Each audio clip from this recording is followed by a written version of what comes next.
Hi, my name is Lyric, and today we are going to be looking at Bleacher Reports predicting NBA's top 100 players going into the 2024 season.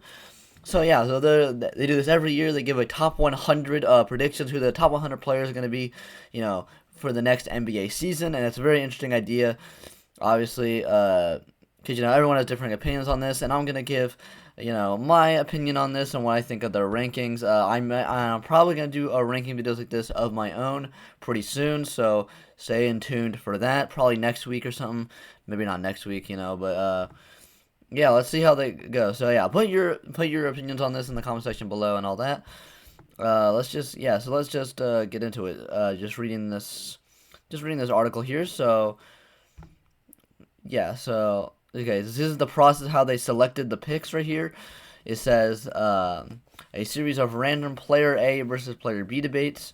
The question for each debate was player will rate higher by the end of the 2024 season. 8,600 votes over. So a lot of people have gone through this came to this conclusion here. So let's start off with the honorable mentions here. So honorable mentions we have Jaden Ivey. Uh, there you go, Jaden Ivey.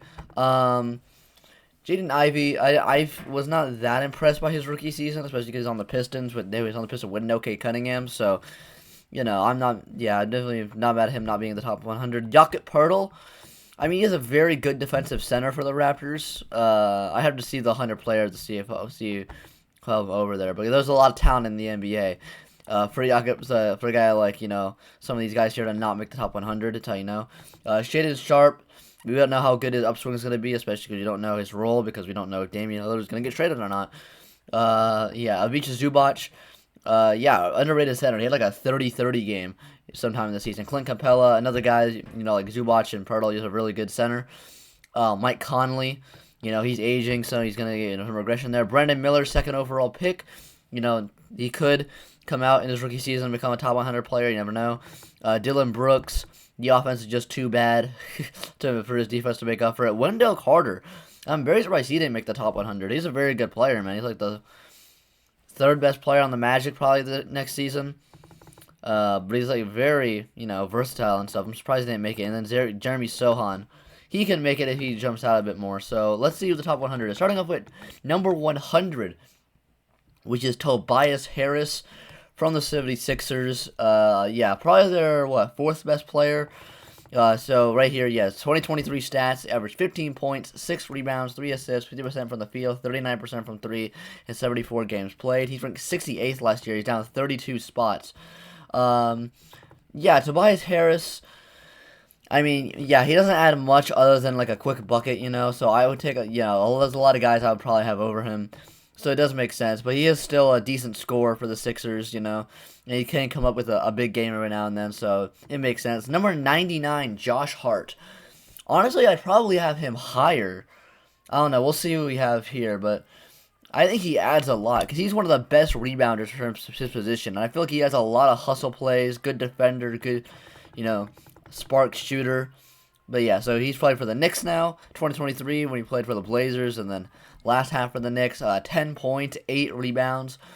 For like a small forward, shooting guard, small forward, nearly averaging a double-double is pretty dang insane. 4 assists, 59% from the field, super efficient score, 37% from 3, good shooter, 76 games played, did not rank last year, this is his first year ranking. I think he adds a lot. So number 98, Kevon Looney, he's another guy that adds a lot, not in the traditional stats, I mean, other than rebounding. But he does add a lot to the Warriors. He was very good as their starting center on the championship team. I still think he should be starting. I think Chris Paul should be coming off the bench this year, just for fit there. 2023, 7 points, 9 rebounds, 3 assists, 63% from the season, played all 82 games. He did not rank last year, which is kind of odd that he didn't rank after winning the championship, but then after they lose in the second round, he gets ranked. I don't know, but I remember in the playoffs this year, he was out-rebounding the hell out of Sabonis, which is super impressive because Sabonis was like the top rebounder this year, or one of the top rebounders, which is pretty insane. In just 24 minutes, it says there too. Number 97, Jaden McDaniels. All right, okay, I would probably have him higher. He's one of the best defenders in the NBA, for the Minnesota Timberwolves. I think the Wolves could make a giant jump this year if they fit together. If there's no major injuries like last year. I think they're starting five. I think Anthony Edwards is going to improve a lot. I think the Wolves can actually be pretty dang good this year. And Jaden McDaniels is one of the big reasons for it. He's one of the best perimeter defenders in the NBA. 2023, 12 points, 4 rebounds, 2 assists, 52% from the field, 40% from 3, 79 games played. This is his first year ranking. I think the Nuggets series would have been a lot harder for the Nuggets if Jaden McDaniels didn't break his hand by punching a damn wall. But yeah, he's definitely one of the best defenders in the NBA. I'd probably have him a bit higher. Number 96, Nick Claxton. Not mad at Nick Claxton above him, though, because he's one of the best interior defenders in the NBA. Took a big jump this year, with Kevin Durant, the whole Kevin Durant, Kyrie Irving, James Harden, big three, and then Ben Simmons, and then Ben Simmons not playing, then Kyrie getting traded, then Durant getting traded. All that stuff happened. But throughout all of that, I think Nick Claxton, he was pretty consistent the entire year, from when he was playing with Kevin Durant and Kyrie to when he was playing with Mikal Bridges and Cam Johnson. He's pretty consistent the entire year. 13 points, 9 rebounds, 2 assists, 71% from the field. Goddamn. 76 games played. This is his first year ranking. Once again, I probably have him maybe a bit higher. We'll see who we have above him, and I'll say if I have these guys that I'm saying should rank higher above him. But one of the best interior defenders in the NBA, super efficient interior scorer. I'm curious who they have above him. So at 94, we actually have a tie here in the voting here with Bojan Bogdanovic and Benedict Mathurin. All right, so Bojan Bogdanovic from the Detroit Pistons. We'll say both of their stats so I can go over them. So yeah, Bojan Bogdanovic for the Pistons. Last year, 22 points, 4 rebounds, 3 assists, 49% from the field, 41% from 3. Just 59 games played, though. This is his first year ranking. Wow. Probably not his first year. He probably just didn't rank last year. But, yeah, Bojan, he was the Pistons' best player last year because Cade got hurt. But yeah, I definitely see maybe some regression here with them. He's a good 3-point shooter, but he's probably going to be, you're going to take more of a back seat to guys like, Cade. Ivy's going to take a bit of a jump. Alzer Thompson now. All those guys. I feel like he's going to have to take a bit of a back seat a bit more there. So I would not have Bojan above guys like Jaden McDaniels or Nick Claxton just because of the defensive rating. I know he's a really good shooter, but yeah. Naming a Benedict Mathurin from the Pacers, one of the best rookies. They're predicting a big jump from him in 2023. Averaged 17 points, 4 rebounds, 2 assists, 43% from the field, 32% from 3 in his rookie season, and 78 games played. Obviously his first year ranking because this is his rookie season. His second season. He didn't rank this rookie season. But I don't know if I'd put him above, guys like, Jaden McDaniels and Nick Claxton. I don't know. So 93, John Collins. Yeah, I definitely think they're underrated the defensive guys like Jaden McDaniels and Nick Claxton above these next guys. I definitely think both of the guys are quite a bit better, honestly, than John Collins. John Collins now on the Jazz. His last season for the Hawks, averaged 13 points, 7 rebounds, 1 assist, 51% from the field, 29% from 3, 71 games played. He was ranked 60th last year, down 33 spots. But honestly, I think he should be even lower, man. I just don't think he's probably going to be like the third, fourth best player. No, probably like fourth best player on the Jazz. And I don't see the Jazz being that good next year, so I don't see how he'd rank above a lot of the guys right there. So 92, Keegan Murray. Another one, a prediction of, a rookie jump here because, Keegan Murray, he set the record for the most threes ever made by a rookie, which is super impressive. Was a big part in the Kings making their first playoff appearance in 17 years. 2023, 12 points, 5 rebounds, 1 assist, 45% from the field, 41% from 3 in his rookie season is insane. 80 games played, first year ranking. Yeah, I'm not mad at that at all. 91, RJ Barrett for the Knicks. Okay, the third option on the Knicks. At the end of 2022, I had him as the best player on the Knicks. I think most people did. But I think Randall had a comeback year. Randall had most improved. Then he had a slump in 2022. Then he got a pretty damn good year in 2023, even though he didn't do jack shit in the playoffs. And then Jalen Brunson came out as a star, and RJ Barrett's kind of been stuck in the third option. Hasn't really improved by that much. But still, 2023, 20 points, 5 rebounds, 3 assists, 43% from the field, 31% from 3, 73 games played. Definitely needs to bump up the efficiency, especially when you're playing next to a lot of good players. He definitely needs to bump up his efficiency. Ranked 59 last year, down to 32 spots. Damn. Okay, number 90, Devin Vassell for the Spurs. Yeah, very underrated player. He's like a 20-point per game scorer when he plays. He didn't play that much last year, but still. Obviously, and people don't really get to him because he played for the Spurs, but, obviously he's him some saucy-ass moves, I've seen him some Penny Hardaway moves. He's a very good player. 19 points, 4 rebounds, 4 assists, 44% from the field, 39% from 3. The problem is right there, only played 38 games, but, yeah, we'll see how he does this year playing now with a Wembanyama. Number 89, Malcolm Brogdon. Just won 6th Man of the Year, and he might win it again because he is going to be the 6th man again for the team because they're going to be starting Derek White. Yeah, I mean, he's had a very interesting career. Won Rookie of the Year for the Bucks, went to the Pacers, was like one of their main guys, and then, went to the Celtics, become a 6th man. He's done great in the role. He's been a super efficient guy off the bench. He got hurt in the playoffs. We kind of hurt him a bit, ironically. Yeah, 2023, 15 points, 4 rebounds, 4 assists, 48% from the field, 44% from 3, and 67 games played, 74. So I should put him down 15 spots. I don't know why you would put him down 15 spots. I mean, he didn't have a bad season at all. I don't understand why that would happen. Number 88, Bruce Brown. Is Bruce Brown better than Malcolm Brogdon? I mean, Bruce Brown he just won the championship with the Nuggets, but he was like their 5th best player. I don't know. Is the 5th best player? I mean, to be fair, Brogdon at this point is like the 1, 2, 3. It's hard to say because you have like Derek White, Robert Williams, and Brogdon. They're all around the same level, I think. But yeah, Bruce Brown just won a championship on the Nuggets, and now he's going to have a larger role on the Pacers. Averaged 12 points, 4 rebounds, 3 assists for the championship Nuggets last year. 48% from the field, 36% from 3 in 80 games played. Yeah, I feel like he can have a good breakout season for the Pacers because he was really important to the Nuggets championship team in the playoffs there. Number 87, Robert Williams.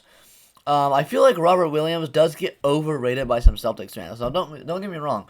When he's playing, he is great. He's one of the best defensive centers in the NBA. He has a tremendous defensive impact, right? Problem is he doesn't play that much at all.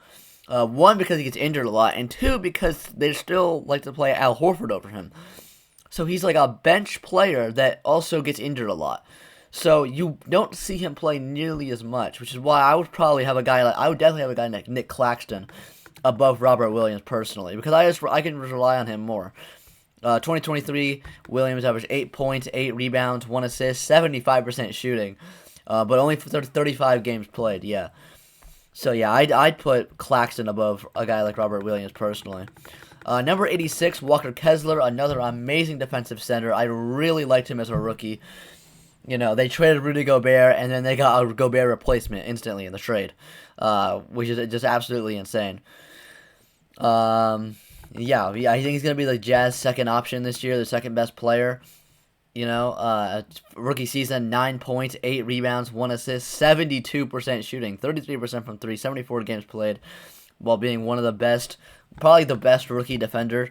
Definitely the best. I'd say definitely the best rookie defender of the 2022 class. So yeah, number 85, Jalen Williams, another rookie. He was doing really good towards the end of the season. He was really hyping up. I think he has a chance to be, the Thunder's 2nd or 3rd best player this year. Obviously, we're going to see how Chet Holmgren does. Wonder if they'll rank him on this list. But yeah, 2023, 14 points, 5 rebounds, 3 assists, 52% from the field, 36% from 3. That's really good efficiency for a rookie. For you have that much efficiency as a rookie, that's a really good sign. Because typically your rookie season is like when you're not as good at decision making. You're more of a bit more of a shot chucker. But when you're a 52% shooter as a rookie, that's a really good sign.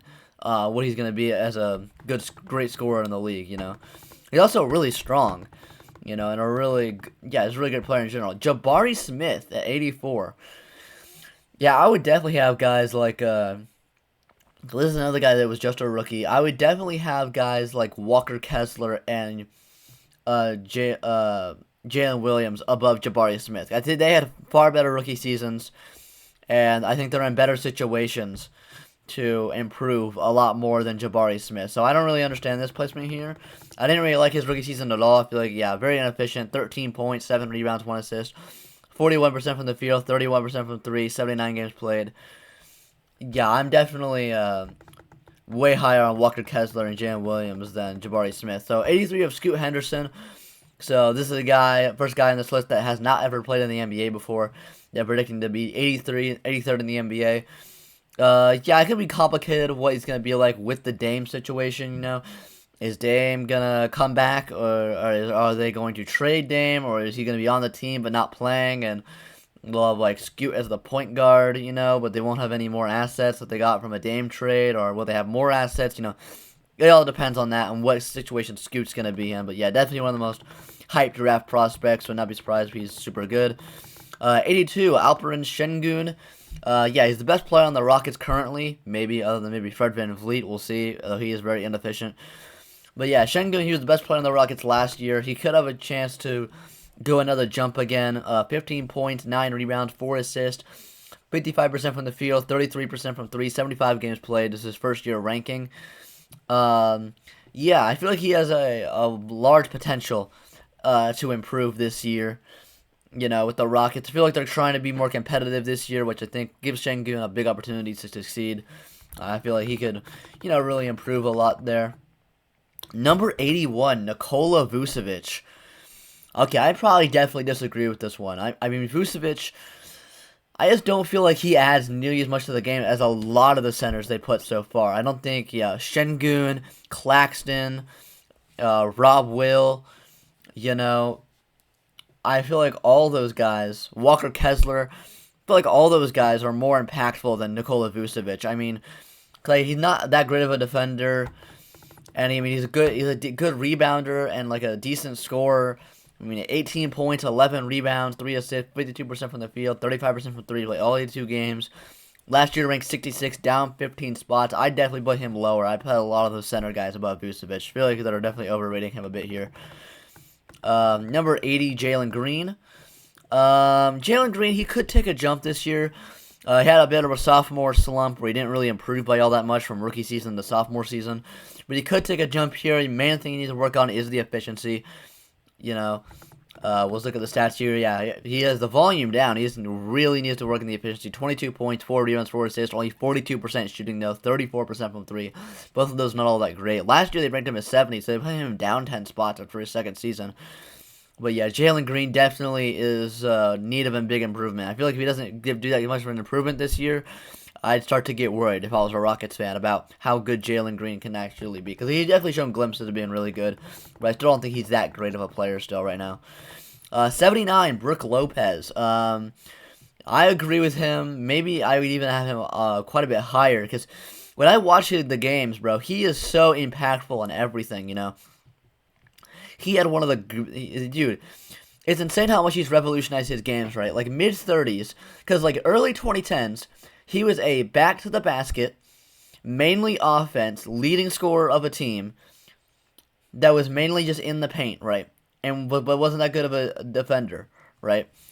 And now, he is a stretch 5 who nearly won DPOY as one of the best defenders in the NBA, helping out a championship team, like as a role player on offense and one of the main guys on defense. I mean, that's insane. I mean, he's really super impactful. You know, you could argue he's the Bucks' best defender, which is insane to argue when they have Drew Holiday and Giannis on the team. So, I mean, that big three on defense, I'm still surprised. Still so surprised they lost in the first round because that big three on defense is still so good. But yeah, he's a good stretch 5. You know, when he's on one, it's super hyped to watch. I'd probably have him even higher for the next season. No, I can see maybe they see some regression because he is an older player, 100%. Last year, yeah, 16 points, 7 rebounds, 1 assist, 53% from the field, 37% from 3, 78 games played, finishing second in DPOY. All right, number 78, Keldon Johnson. Yeah, so this is what I'm saying about the guys like Brook Lopez. I definitely have Brook Lopez higher than Keldon Johnson. Johnson, he was the Spurs' best player last year, probably going to be their second best player this year, behind Wembanyama.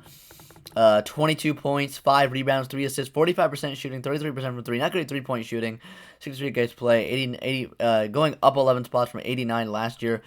A pretty good field goal percentage, though, for being the main guy on a bad team. You know, normally those guys are, you know, because they are put into a number one position where they're not normally as good to be as the number one option. They normally have some struggle on the efficiency issues, but he actually is decent efficiency, at least for the field goal percentage. So yeah, I mean, he's gonna be a good player. Maybe see some progression from him next year. 77, Kyle Kuzma. So Kuzma now with Beal and Porzingis gone, I think he's probably gonna be the Wizards' best player next year. Well, it depends. It's gonna be him or Poole. So we're gonna see if Poole's gonna take the jump. Poole doesn't take that much of a jump. Kuzma is still gonna be their best player, I think.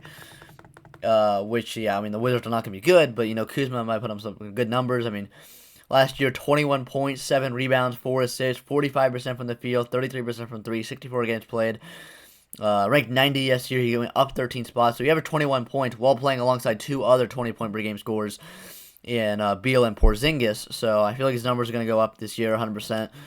Because he's only going to be playing with Poole is the only guy that's going to be able to fucking score on the entire team, you know. Number 76, Jordan Poole. So they are predicting Poole is going to be the Wizards' best player this year, not Kuzma, which I could see happening. I could see Poole taking a jump. Averaged 20 points, 3 rebounds, 5 assists, 43% shooting, 34% from 3, all 82 games played. Availability is good. His efficiency is what's the most worrying, especially because he played in a system with really good spacing with Steph and Clay. For him to still only shoot 43% from the field, 34% from 3, is really not a good sign for his efficiency. So, yeah, he's going to have to take some big improvements now that he's going to have a lot worse of spacing, you know. And now that he's going to be, from the prediction here, the main guy on the team here. Yeah, he was ranked 56 last year after he won the championship, down 20 spots. Yeah, I still don't think the Warriors should have traded Jordan Poole. I feel like I feel like the Chris Paul trade was still bad for the Warriors. I feel like they should have just kept Jordan Poole. Chris Paul, I don't think is going to help them as much. I think Jordan Poole would have helped them if they wanted to start rebuilding for the future. Number 75, C.J. McCollum. Okay, C.J. McCollum, good scorer for the Pelicans. You know, getting obviously past his prime, but you know, you can still definitely now a mainly bucket getter at this point. 21 points, 4 rebounds, 6 assists. Yeah, getting more assists because he's playing the point guard position.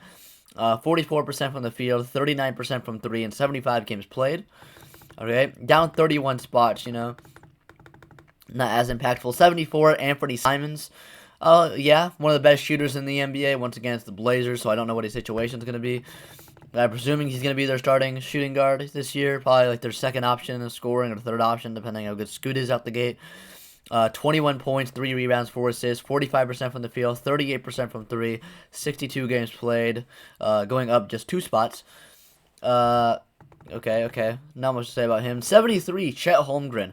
Okay, so Chet Holmgren obviously got drafted, broke his foot, didn't play his entire rookie season, so he has never played an NBA game, but he can still be very good. I mean, he was the second overall pick for a reason. He's going to be, I think, immediately the Thunder starting center. I mean, yeah, he's going to add a lot of value defensively, you know. And we're going to see who is he more like on offense. Is he more Kevin Durant or more Porzingis, you know? Let's see what they're adding. How good is he on defense, too? Is going to be a big thing we're going to see from just his rookie season there. All right, so at 71, we have a tie here between Marcus Smart and Michael Porter Jr. I think those pretty close in caliber of player. I mean, Smart recently got traded to the Grizzlies. I think he's going to really help that team because I feel like that was they got Dillon Brooks away, and then they got Marcus Smart, who I feel is just a better version of Dillon Brooks. You know what I mean? Like, I just think he's a better version of Dillon Brooks. Like, he's a better defender than Dillon Brooks and just a better offensive player, too. Like, he's just a better version of Dillon Brooks, except he's a bit smaller in size, you know. And we're going to see here Marcus Smart last season, 12 points, 3 rebounds, 6 assists, 42% from the field, 34% from three, 61 games played. Down 19 spots, though. I mean, he didn't have as an amazing of a season he did in 2022 when he won DPOY, though I still think he shouldn't have won DPOY. He's obviously one of the best defenders in the NBA. Then Michael Porter Jr. Recently was the fourth best player on a championship team. He's one of the best shooters in the NBA. 17 points, 6 rebounds, 1 assist, 49% from the field, 41% from three. 62 games played on the championship team. Down 4 spots, actually, 67 to 67 to 71. So yeah, I think that yeah, maybe he went down because I think Aaron Gordon really approached as like the true third option on the team. Michael Porter is, I think, pretty clearly the fourth best player on that team. But yeah, so one of the best shooters in the NBA, even if he refuses to pass the damn basketball. All right, so now we're on to number 69. Nice. With Austin Reeves and Chris Paul, an odd player combination to be tied. I think Chris Paul is definitely going to see some regression. I think Austin Reeves is going to improve a lot. So I think Austin Reeves is going to be a better player next season than Chris Paul. I mean, he's been playing great for Team USA. He's playing so great towards the latter end of the season. I think he's going to be definitively the Lakers' third best player. I think Austin Reeves this year could be coming north of like 17 to 20 points per game this year is my prediction. And he's one of the most efficient players too. I mean, last year, 13 points, 3 rebounds, 3 assists, 53% from the field, 40% from 3, 64 games played. And that's with, he really showed up in the second half of the season. Most of that's the first half of the season. He's also one of a really good free throw shooter, which is good because he's one of the best foul merchants in the NBA. And then Chris Paul, now on the Warriors, last season for the Suns. 14 points, 4 rebounds, and 9 assists, 44% from the field, 38% from 3. 59 games played. He was ranked 31 last year, down 38 spots, which makes sense. He had definitely a down year last year. Yeah, I mean, he's going to be, this is his 19th season. I think he's going to be entering his age 38 season. No, an age 39 season, I think this is going to be. I think he's the same age as LeBron. Yeah, but Chris Paul obviously not going to age as well as LeBron. So, yeah, I think Chris Paul is the same age as LeBron. But obviously he's not going to age as well as LeBron. And he's going to be the 6th man, I'm presuming, for the Warriors. I don't think they're going to start him. I think they're going to mainly put him in as like a Tyus Jones type role. Because Steph Curry, he's getting older. He's getting injured more and more. He's injured quite a bit last year, So I think they're going to put him as the Tyus Jones role. So when he's out, the offense doesn't completely corrupt, Chris Paul can, kind of, he can orchestrate an offense on his own. But I don't think it's going to work out. I don't think he makes their team much better at all. I don't think it's going to really work out for them. And I do think Austin Reeves is going to be a better player than Chris Paul next season. I think we're going to see some regression here. I think the best days of Chris Paul are behind us. So, number 68, we have Derek White. Yeah, this makes sense. I mean, one of the best one of the most underrated defenders in the NBA, And I think, switching from Marcus Smart to Derek White at point guard, I don't think puts you back defensively at all. I think honestly they're on the same tier defensively. And also a good shooter. He had that amazing game winner in the conference finals, that tip-in. 12 points, 4 rebounds, 4 assists, 46% from the field, 38% from 3 last year. Yeah, good shooter, played all 82 games. So yeah, I think he's going to be I feel like he's going to be a great I feel like he's definitely going to work out as the Celtics starting point guard. I think the Celtics are going to be super good next year. I'd be so surprised if the Celtics are not the team coming out the East, because I think there's 4 main contenders in the NBA right now. The 4 big contenders are the Suns, Nuggets, Lakers, and Celtics. 3 of those are in the West, and then the Celtics are the only one in the East. So I'd be super shocked if one of those 4 teams doesn't win it. And because the Celtics are the only one of those in the East, I'd be super shocked if the Celtics will come out the East. Their team is so good. They have Derek White, one of the best defenders, role players in the NBA. Great shooter at point guard. They got Jaylen Brown and Jason Tatum. As much as you want to make fun of Jaylen Brown, he's a super good player. Then you have Porzingis, who is going to be on this list later. I mean, he's an underrated interior defender, while also being a great outside shooter. He can be interior presence, obviously, because he's 7'3". And I think his injury concern is not going to be as big because he's not going to be playing as big of a role. He's going to be the third option on the team, like the definitive third option. Instead of being, I think he was the best player on the Wizards, not going to lie to you. And then you have a guy like Al Horford at the 5. You can also put in a guy like Robert Williams, great defensively. Al Horford, the more stretch 5 role. You got Malcolm Brogdon, 6-man of the year, super efficient scoring. Yeah, I think the Celtics are easily going to come out the East this year. I think they're by far the best team in the East, barring any major changes. 67, Cam Johnson. I feel like he's definitely a bit high here. I think Nick Claxton is the Nets' second best player, actually, not Cam Johnson. I feel like they have him a bit high here. 16 points, 4 rebounds, 2 assists, 47% from the field, 40% from 3. Only played 42 games last year, but he's one of the best shooters in the NBA, and he was playing a lot better when he got to the Nets than when he was with the Suns. So, maybe you can see it. Maybe if they think he's going to be like a 20-point per game guy, on a 40% from 3, I can see maybe the way they think he would be really high here. Tyler Hero at 66. He's a really hard player to rank because the Heat went on an entire finals run without him. So it's really hard to rank him. He's not one of the most efficient scorers. 20 points, 5 rebounds, 4 assists, 44% from the field, 38% from 3. Good 3-point shooting. 67 games played, down 4 spots. It's super hard to rank him because we didn't watch him the entire playoffs, and yet his team was still able to make the NBA Finals. So, 65, Aaron Gordon. The third best player on the championship team. He was guarding the best player. Throughout most series, he had to guard Anthony Edwards, then he guarded Kevin Durant, then he guarded LeBron James, then he guarded Jimmy Butler. So, he was super valuable defensively for the team. While also being a very valuable offensive player. 16 points, 7 rebounds, 3 assists, 56% from the field, very efficient, 35% from 3, 68 games played. He's ranked 93rd last year, up 28 spots, well deserved. As being the third best player on the championship team really means a lot. He really added a lot of value there. 64, Jared Allen. Okay. Yeah, one of the best rim protectors, but I feel like I have a lot of rim protectors they had before above him. 14 points, 10 rebounds, 2 assists, 64% from the field, 10% from 3. 68 games played. He was ranked 45th last year, down 19 spots. I'm mainly, a lot of that I'm viewing him a bit worse from is because how much he got dominated by Mitchell Robinson in the playoffs. Mobley and Allen both got embarrassed by Mitchell Robinson, which is actually pretty dang insane that happened. 63, Victor Wembanyama.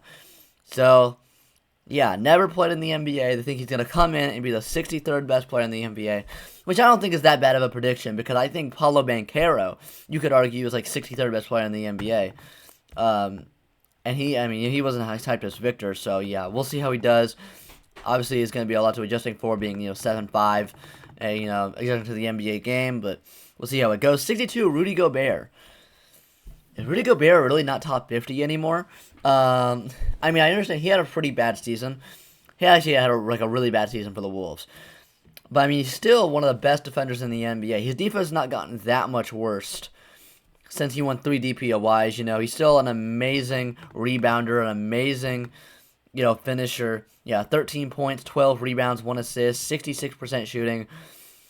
He was ranked 20th last year, down 42 spots. I know he had a bad season, but down 42 spots from 20th to 62.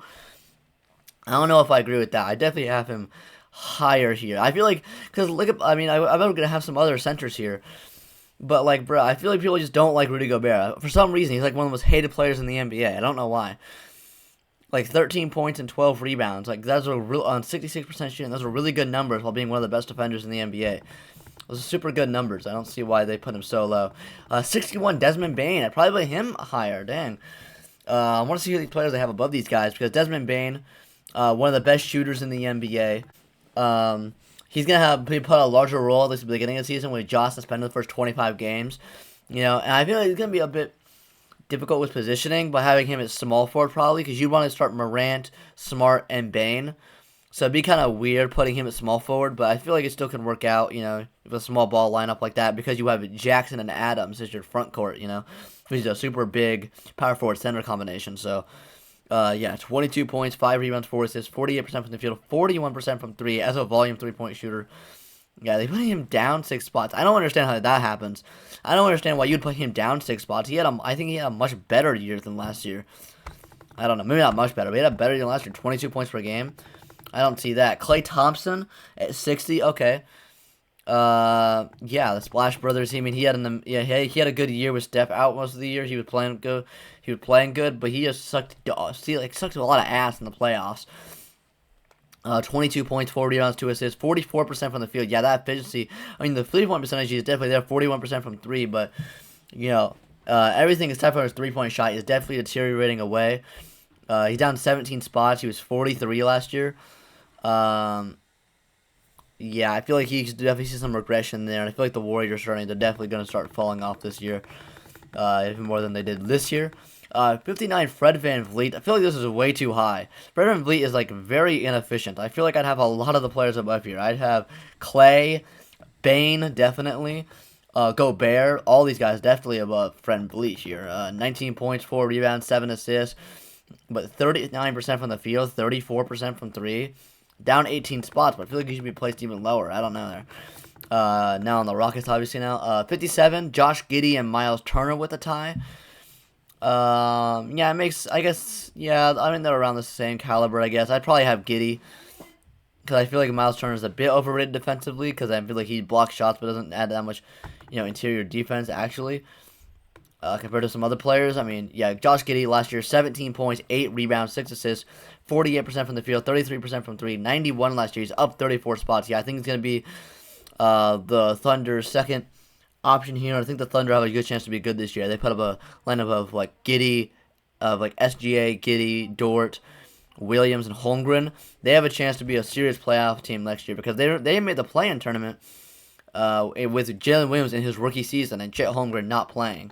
So, yeah, and Yoshi's only going to get better, obviously, because he just came out in his second season, right? And then Miles Turner never improved since the last few years, been the same player. 18 points, 8 rebounds, 1 assist, 55% from the field, 37% from 3. He's up 14 spots. 56, Jeremy Grant got a stupid contract from the Blazers for no reason. Yeah, he's actually a really efficient scorer, though, which goes underrated. The Blazers' second best player last year. Probably going to be their best player this year. 21 points, 5 rebounds, 2 assists, 48% from the field, 40% from 3. Once again, I would not have him above guys like Desmond Bane, though, so I don't know. Or Rudy Gobert. 55, Julius Randle. Is Julius Randle not top 50? I feel like he had a really good season. 25, 10, and 4 is really good. 46% from the field, 34% from 3. He went up 18 spots, but yeah, I think it's actually maybe fair to put him quite a bit lower than his stats say, because he has not shown anything in the playoffs. I mean, anything. I know he got injured and stuff, but like still, he didn't show anything in the playoffs. 54, DeAndre Ayton. I'd have him lower. I'd have a bunch of these centers they have here above, DeAndre Ayton. I've had Gobert above Ayton. I'd have I'd have a lot of the centers above fucking DeAndre Ayton here. Yeah, I feel like DeAndre Ayton is just not that. 18 points, 10 rebounds, 2 assists, 59% shooting. I mean, efficient scorer. But not that much volume, and it's not like spacing or anything. Down 14 spots. Yeah, not a big Ayton guy at all. Definitely not a big Ayton guy. 53, Scotty Barnes. I feel like this is way too high too, unless they expect a big jump from him. Like, I just don't think Scotty Barnes is better than Desmond Bane. I don't think he's better than Rudy Gobert. Yeah, 15, 7, and 5. 46% from the field. Down 12 spots. 28% from 3. I just don't think he adds that much compared to those other guys. 52, Franz Wagner.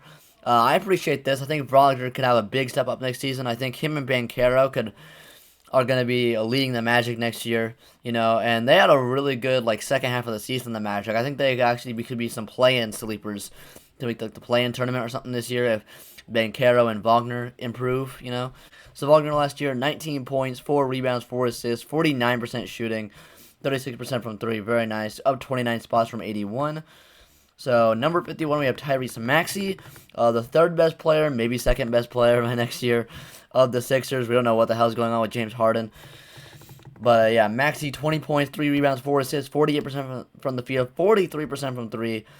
Yeah, super valuable spark, a super efficient player for the Sixers. Yeah, I don't know what's going on with the Sixers, though. I have no idea what's going on for them. I don't know how they're probably going to go if Tyrese Maxey is their second best player, but, yeah, up 6 spots from 57. And starting out the top 50, we have Chris Middleton. Yeah, it's really confusing to rank Middleton. because he had a lot of injury issues last year. We don't know how he's going to be next year. If he's going to be a 2021 form, you know, I don't know. Yeah, he was 21, down 21 spots, only 15 points, 4 rebounds, 5 assists, 44% from the field, 32% from three. They only played 33 games, had a lot of injury issues, so we don't know how good Middleton's going to be for the Bucks next year, which is a big reason why Giannis might leave. Number 49, Draymond Green. One of the best defenders in the NBA. I still think he's the Warriors' second best player. Just what he brings to the defense and also how much he provides to the offense with his playmaking. 9 points, 7 rebounds, 7 assists, 53% from the field, 31% from three. 45. Ranked 45, so he went down a little bit. But yeah, I still think Draymond Green's the Warriors' second best player. Number 48, LaMelo Ball. All right, I guess we could see some improvement from him. He's gonna be playing alongside Brandon Miller now. Miles Bridges is gonna be making a comeback. He might be in the top 100 because he was good when he played last. 23 points, 6 rebounds, 8 assists. Yeah, very inefficient though. Still, 41% from the field, 38% from three though. 3-point percentage is not that bad. He just needs to be efficient in other areas. Only played 36 games last year. You gotta know. Down 16 spots. Yeah, that's insane. They had him 32 last year. But yeah, LaMelo, I could see him taking having 1 year where he takes a big jump. Maybe it could be this year. 47, DeJounte Murray. Okay, yeah, very good two-way player. Really good defender. Second best player on the Hawks. I don't know what's going on with the Hawks. There was rumors that they were going to trade Trae Young.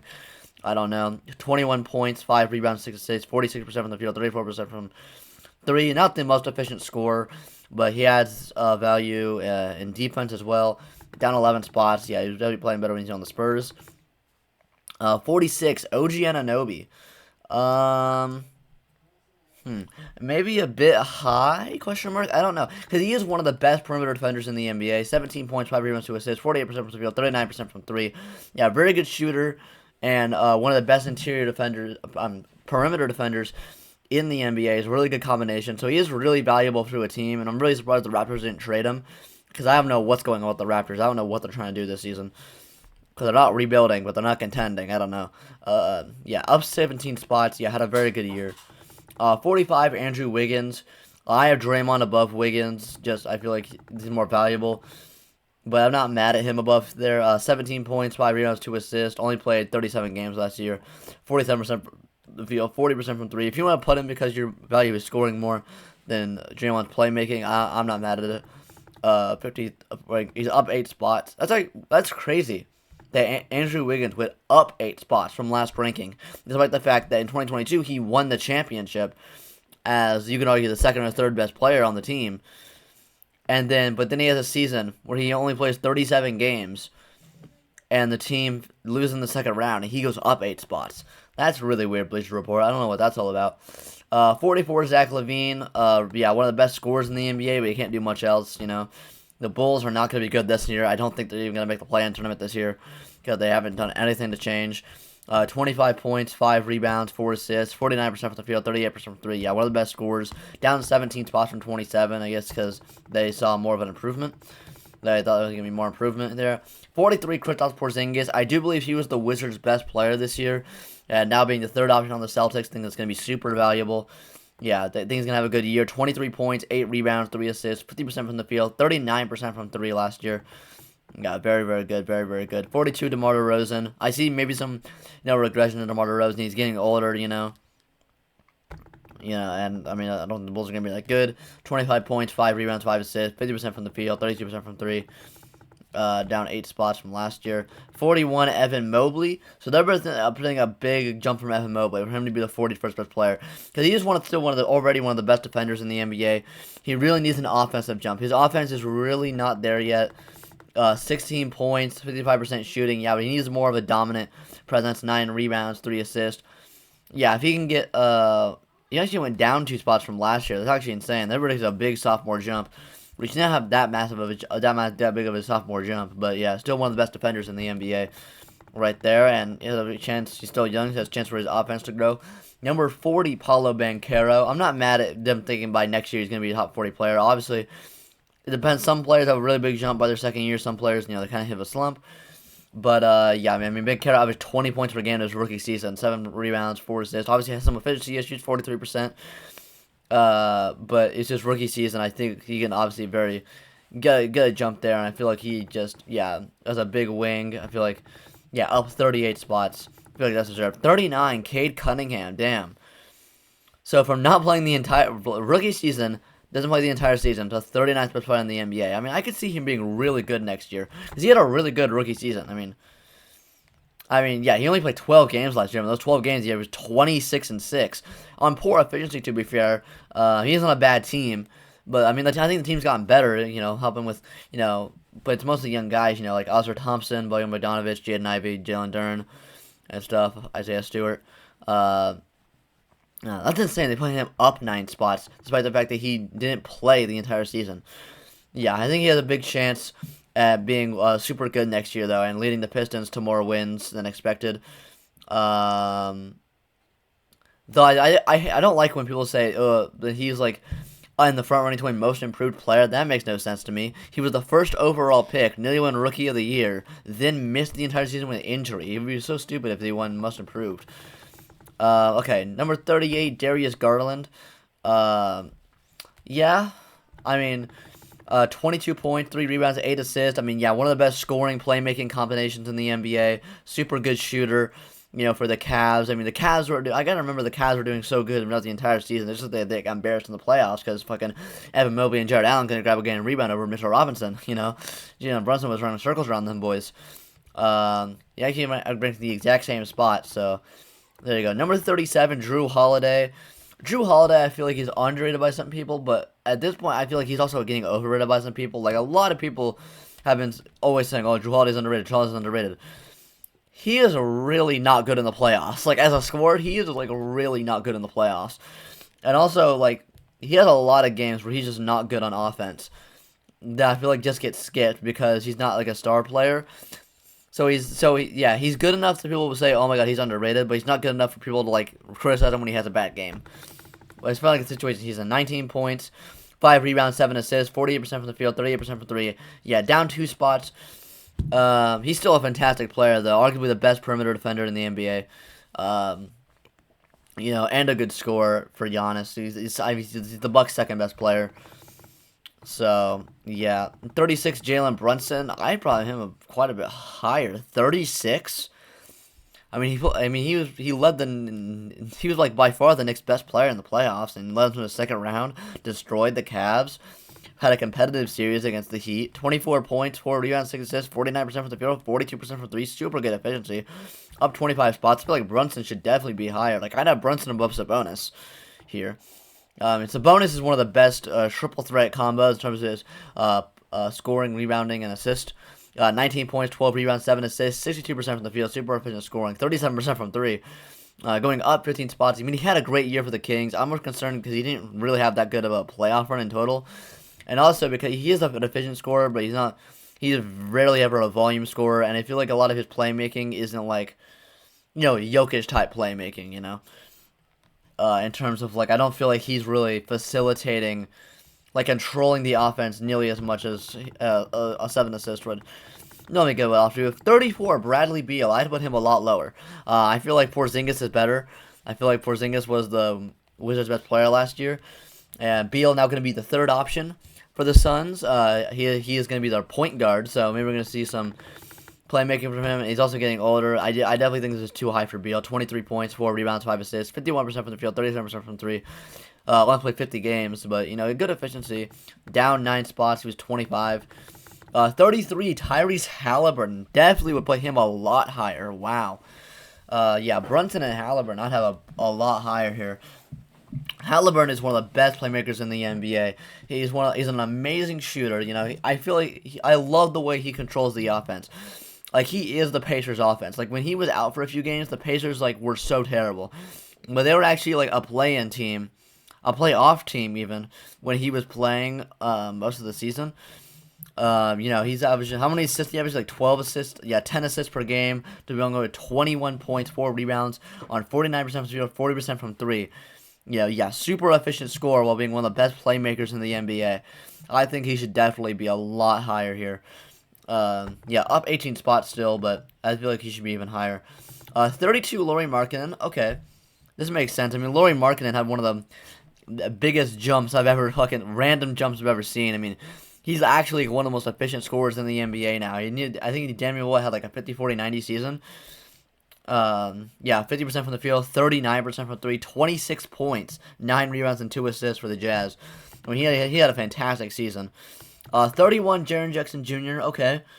Yeah, arguably the best defender in the NBA. Just won DPOY. While also being a good scorer, 19 points, 7 rebounds, 51% from the field, 36% from three, up 23 spots. He's gonna have a bigger role, at least starting the season with Josh suspended the first 25 games. So he's gonna have a big role in offense, bigger role in offense until that happens. So I'm excited to see what he's gonna bring. I feel like we're gonna see another leap there for Jaren Jackson. He's gonna be super good next year. 30, Trae Young. I mean, yeah, he's super good. One of the best passing, scoring playmaking combos in the league. I mean, still definitely needs to bring up his damn efficiency. 26 points on 43% from the field, 34% from three, right. But he's still one of the best playmakers. No defense still. Yeah, I feel like Trae Young, I feel like when he's playing really good on offense, Trae Young is one of the most impactful offensive players. But yeah, I feel like, yeah, I definitely have a guy like Tyrese Halliburton at this point above Trae Young. Yeah, he was 12th ranked last year. Damn, down 18 spots. 29, Brandon Ingram. Okay, I definitely, once again, I have a guy like Tyrese Halliburton above Brandon Ingram. But yeah, Ingram, one of the best scorers, 25 points, 6 rebounds, 6 assists. Having a lot of trouble staying on the floor. 45 games played last year. Yeah. Down 5 spots. Okay, and then 28 we have Zion. Definitely one of the hardest players to rank because when he's playing, he's so good. When he's playing, he's the second best power forward in the NBA. It's just, we've barely seen him. 29 games played. 26 points, 7 rebounds, 5 assists in that time too. I didn't realize he was getting that much assist. 61% from the field, even 37% from three. Yeah, he was 22, down 6 spots. Yeah, it's super hard to rank him. 27, Bam Adebayo. Okay. Yeah, I mean, second best player on the team. He just went to the finals. One of the most versatile, best defenders in the NBA while being a good scorer. 20 points on 54%. Nice 8% from three. Goddamn. Yeah, going up 3 spots here. Number 25, we have a tie between Mikal Bridges and Kyrie Irving. That actually makes a lot of sense. I think those blood players are on the same level. I think Mikal Bridges has the potential to be like super good this year. Like I'd say entering like top 15 combos next year because of his combination of scoring and playmaking. Because he's now the Nets' first option, and ever since he got traded to the Nets, he was averaging like 27 points a game. If Bridges can average like 27 points a game, I average like 26 to 28 points a game this year, while keeping his level of defense. Remember, he like finished as a finalist for DPOY, like in 2022. While leading the Nets to like literally anything impactful, like even in like a play-in spot this year, I think he could be in conversations, out there with like SGA and stuff. And Kyrie Irving, he's just it's just Kyrie Irving, he's fucking one of the most efficient scorers in the NBA. Bridges last year, 20 points, 4 rebounds, 3 assists, 47% from the field, 38% from three, obviously, but he played a lot better after he got traded to the Nets. Still going up 33 spots though. And then Kyrie Irving, 27 points, 5 rebounds, 6 assists, 49% from the field, 38% from three, going down 2 spots. I'm super hyped to see what he's gonna do for the Mavericks this year. I think it's gonna work a lot better this year now they have a full season. I think they've made a lot of some adjustments to make the team more fit them. Getting some better defensive players. They still need a goddamn center. Please, I don't like Dwight Powell. Okay, I just don't like him. We need a better center, man. But yeah, 24, Pascal Siakam. Okay, I can see for now. I think by the end of the next season, I think Mikal Bridges is going to be over him. I can see maybe put him over Kyrie because of more versatility. 24 points, 8 rebounds, 6 assists. A great defender. 48% from the field. Going up 4 spots there. I'm really concerned of what he's going to be on the Raptors because I don't even know what the Raptors are doing. 23, Karl Anthony Towns. A lot of people are more underrating Karl Anthony Towns these days. He had an injury-riddled season last year, and yeah, he's really passive. My main problem is he's so passive, especially in the playoffs. He needs to play so much harder. but he is still one of the best offensive centers in the NBA. But I probably put Bam above him. I put Bam Adebayo above Karl-Anthony Towns. 21 points, 8 rebounds, 5 assists last year, 50% from the field, 37% from 3. But if Cat can work as the second option on offense, while being like if he can work as a second option here, and get more assists, have Anthony Edwards be like the guy, Gobert be the main interior defender, McDaniels be the main, perimeter defender. Well, Anthony Edwards also being a good perimeter defender. Cat hopefully trying his best to play any kind of interior defense with Gobert. Connolly being, the main facilitator. You also have guys like Kyle Anderson off the bench. Naz Reid. I really feel that the Wolves can be actually really good this year, barring any major injuries or just shit just not working. Yeah, down 7 spots though for Cat. 22, James Harden, one of the hardest players to rank because he's such an impactful player in the regular season. But he just sucks so much ass in the playoffs. Also because we don't know what fucking team he's going to be on next season, or if he's going to play at all next season. He's going to pull a Ben Simmons. We don't have no idea what the fuck's going on with him. But, 21 points, 6 rebounds, 11 assists, 44% from the field, 39% from 3. Yeah, he's going down 4 spots. I mean, he is still one of the best scoring playmaking combinations in the NBA, one of the best playmakers, and problem is he just can't do it in the playoffs. And because he can't do it in the playoffs, and he's at a point of his career where it's not going to he's going to change. He's not going to evolve more as a player, in his 30s. I don't see any team other than maybe the Clippers. And the Clippers, Heat, and Mavericks are the only teams I could see being interested in James Harden at all in a trade. But I don't even know what they'd give up. Any of those teams would give up for him. Especially because the Heat are also trying to get Damian Lillard. But I don't know. 21, Ja Morant. He was a lot higher before he had all his off-the-court issues, but yeah. I mean, he's had some insane-ass playoff games. I feel like he's an amazing playoff performer. He gets injured a lot in the playoffs, and like he did against the Lakers. He had a fantastic game against the Lakers in the playoffs this year, but then got injured. He's had some fantastic games. Yeah, he was ranked 10th best player in the NBA this year, going down 11 spots, 26 points, 6 rebounds, 8 assists, 47% from the field. Not going to play the first 25 games. Going to be a big thing for him. 20, Donovan Mitchell. Not mad at Donovan Mitchell over Ja at this point. Availabilities, best abilities, availability. I do have my confirmations that he did suck ass in the playoffs this year, to be fair. But I mean, in all the other playoffs he's played in, he's been good. He just sucked ass this playoff, so let's hope that's just a one-time thing for Donovan Mitchell. I don't know what the Cavs are going to do. They didn't make that much improvements this season, so I guess they're just hoping that their young guys get better. But, 28 points, 4 rebounds, 4 assists, 48% from the field, 39% from 3, put up a 71-point game this year. One of the best games of all time. 19, Jaylen Brown. Donovan Mitchell versus Jaylen Brown's a pretty close one. I guess we're going with Jaylen Brown because of defense. I think Donovan Mitchell is pretty clearly the better offensive player. But 27 points, 7 rebounds, 4 assists, 49% from the field, 34% from 4. What? Typo. The same spot. I mean, people clown him, Jaylen Brown. He's still one of the best players in the NBA. 18, Paul George. When George plays, he's one of the most versatile, amazing players in the NBA. He's super good at scoring. He can play make, one of the most versatile defenders, 3-level scorer. Problem is he just never plays. Him and Kawhi. Him and Kawhi just never play. 50 games plays. Didn't play the entire playoffs. 24 points, 6 rebounds, 5 assists. Yeah, when he plays, he's great. It's just, you can never rely on him at this point. Especially because he's getting older and more aggression. 17, De'Aaron Fox. Damn, that's actually really high, but I do appreciate it. I don't think he should be that many spots above Sabonis. I do think he's better than Sabonis. I don't think he should be that many spots above him. He was the most clutch player in the NBA this season. Definitely deserved that clutch player award.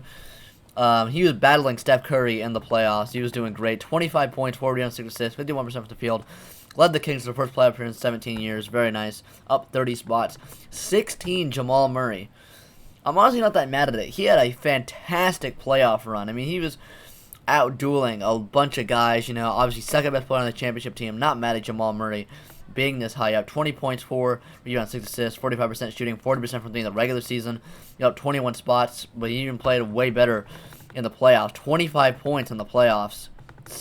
25, 5, and 6 in the playoffs is nuts. 15, Anthony Edwards. I could definitely see this. Because Anthony Edwards, I think, is he could really break out this season. And I think he can come close to averaging like 30 points a game.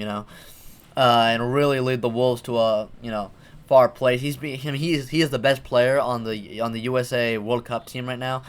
He's like definitively their best player, and yeah, I mean he's a super good player. He's been a great playoff performer on the 2 playoff runs he's playing. He's been a great playoff performer, which I'm super hyped to see.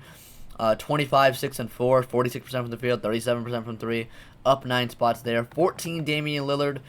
Once again, hard to rank because he played really good next year. He had super good stats, but his team was just absolute dog ass. And we don't know what team's going to play for next season. So yeah, 32 points, 5 rebounds, 7 assists, 46% from the field, 37% from 3. Yeah, I think I'm in the same spot. 13 Kawhi Leonard. When he plays, he is better than the 13th best player in the NBA. But yeah, I mean, how many games did he play next season? 52, which doesn't sound. It sounds like it's not that bad, except when it's like he's consistently done that the last time, and he barely played in the playoffs either, and that's coming off of last season where he didn't play any games. So yeah, 24 points, 7 rebounds, 4 assists, 51% from the field, 42% from 3. Yeah, down 4 spots from being top 10. I mean, yeah, if we can get a full healthy Kawhi season, he's definitely a top 10 player in the NBA. Number 12, Jimmy Butler. I think he. Yeah, I think he should definitely be higher. I mean, bro led the 8th seed to the NBA Finals. That's one of the greatest playoff runs of all time. He definitely deserves to be. He went down a spot. He led an 8th seed to an NBA Finals, and you put him down a spot. Are you fucking kidding me? Okay, now that's egregious. That's actually egregious right there. 23 points, 6 rebounds, 5 assists. Yeah, I watched his 56-point game against the Bucks. I watched live. It was one of the most beautiful things I've ever fucking seen in my life. Though he is one of the most inconsistent motherfuckers I've ever seen. This motherfucker can either go 56 points against the Bucks, doing historic clutch performances, just being absolute dog shit against the Denver Nuggets. It just doesn't make any sense. Number 11, SGA, Shai Gilgeous-Alexander. I wouldn't put him above Jimmy Butler quite yet. But, yeah, definitely, yeah, I mean, amazing. 31 points a game, 5 rebounds, 6 assists, super great efficiency. Led the Thunder to the play-in tournament, up 22 spots. Yeah, he's fucking amazing. 10, Anthony Davis. Okay, we're going into the top 10 NBA players now. Anthony Davis. Yeah, I definitely could see this. In my personal top 10, I have him around the same spot. I actually have him a bit, I have him. I might actually have him in the exact same spot. Actually, yeah, he's arguably the best defender in the NBA. Super good scorer. I think he is the Lakers' best player. They haven't said LeBron yet, so they do still think LeBron is the Lakers' best player. But I think it's AD. 26 points, 13 rebounds, 3 assists, 56% shooting. Yeah, up 7 spots. Love to see that. Number 9, Devin Booker. This makes sense. He was going off in the playoffs. Right after they lost, he was doing amazing scoring performances, and the entire time Kevin Durant was there, he was playing better than Kevin Durant. I think it's actually a shot that Booker is going to be the Suns' first option, and because Durant's getting older, they want to risk injury concerns. I think they might have Durant playing as more of a second option here. 28 points, 5 rebounds, 6 assists for Booker. Yeah, he's averaging 34 points on 59% shooting in the playoffs. That's fucking nuts. Number 8, Kevin Durant. Not mad at him just being 1 spot higher. 29 points, 7 rebounds, 5 assists. Shot uber efficiency. 56% from the field, 40% from 3. Only played 47 games. But he had uber efficiency, And yeah, I'm not mad at it. Not mad at it whatsoever. Number 7, LeBron James. Going into his 21st season at 39 years old. Is still ranked as the 7th best player in the NBA. Now, I don't agree with this. I'd have LeBron a bit lower. I do think AD is better than LeBron at this point, but still, it's actually insane. 29 points. He actually went up a spot. Damn. 29 points, 8 rebounds, 7 assists on 50% shooting as a 38-year-old. And now going into his age 39 season. I'm very curious to see what's going to happen there. Number 6, Steph Curry. Huge disagree on this one. I think he is higher than 6. He is still one of the best, most impactful offensive players. I think he should at least be top 4. I feel like there's 4 players in the NBA, Jokic, Giannis, Embiid, and Curry, that are a tier above everybody else in the NBA so far. Maybe you can put Luka in that tier. but I feel like Curry has to be above 6. I mean, did you see that playoff series against the Kings? I mean, he hadn't gotten that much worse since he has won Finals MVP. So I don't understand this one at all. I mean, yeah, 43% from 3, 49% from the field. 29, 6, and 6. I don't understand. I mean, he played less games, more injury prone. Maybe they see some kind of regression, but I don't really see that much regression at all with Curry because of just the way he plays. He doesn't have a much athletically built game. It's mostly just his skills, which don't go away that as much with age. Number 5, Jason Tatum. I don't agree with Tatum over Curry, but I do think Tatum is the best small forward in the NBA. Yeah, he's going to be leading the Celtics this year. I think he's going to keep getting better. 30 points, 9 rebounds, 5 assists last year. Up 2 spots. Yeah, he had an amazing Game 7 performance against the Sixers where he put up, 51 points. That was amazing to watch. Yeah, number 4, Joel Embiid, the league MVP, 4th best player in the NBA. So, they're going to have Luka above Embiid. I don't agree with that personally, actually, right now. Because of how Embiid's, I mean, Luka literally missed the playoffs. So you want to bring up the playoff argument. Luka literally missed the playoffs. And Embiid is one of the most efficient scorers in the NBA while also being a much better defender. So right now, I'd still have Embiid above Luka. So yeah, 33 points, 10 rebounds, 4 assists, 55% shooting. I mean, you got to admit those are insane stats. Embiid gets a lot of slander. Some rightfully so. I mean, he is an absolute playoff choker, and he bitched and moaned about getting the MVP the entire time. But yeah, he's still one of the best players in the NBA. Then they are going to put my man Luka Doncic at number 3. I guess they could see more jump from Luka than they can see from Embiid because Luka's younger. But yeah, I'm very curious to see how the Mavericks are going to do next year. 32 points, 9 rebounds, 8 assists, 50% shooting last year. Needs to get that 3-point shot up a bit more. Definitely needs to get his free throw shooting up a bit more because that always pisses me off. But yeah, and hopefully a touch more athletic on defense and stuff. Number 2, Giannis Antetokounmpo. I do agree with this. I do agree. I think Giannis became the best player in the world when he won the championship. He had that amazing Finals MVP performance, and I still believe in 2022 he was still the best player in the world because he had an amazing series against the Celtics. He has lost. I still think he was better than Curry in 2022. And Curry, I still think he was better than Curry in 2022. But I think this season, bro, say what you want, Giannis, about it was a step to success. You failed, bro. You failed. You lost in the first round as the championship favorite. I thought I had you as a championship favorite, and you lost in the first round in 5 games, nonetheless. It wasn't even that close of a series. Yeah, I'll give you the number 2 spot because you are still one of the best defenders and dominant paint presence in the NBA. 31 points, 12 rebounds, 6 assists. Those stats are still insane. 55% shooting. But yeah, I do believe his spot has been taken as the best player in the NBA because the best player in the NBA, the best basketball player in the world, is Nikola Jokic. 100% agree with this. 100% agree that Jokic is the best player in the world. Yeah, I mean, just look at the stats. 25 points, 12 rebounds, and 10 assists on 63% shooting, 38% from 3, 69 games played. Yeah, won the championship, won the Finals MVP, had an amazing Finals MVP performance, but stepped up his game even more from his amazing regular season numbers in the playoffs. I mean, I don't know what you were can ask from a guy. I mean, that is the best player in the world to me, 100%.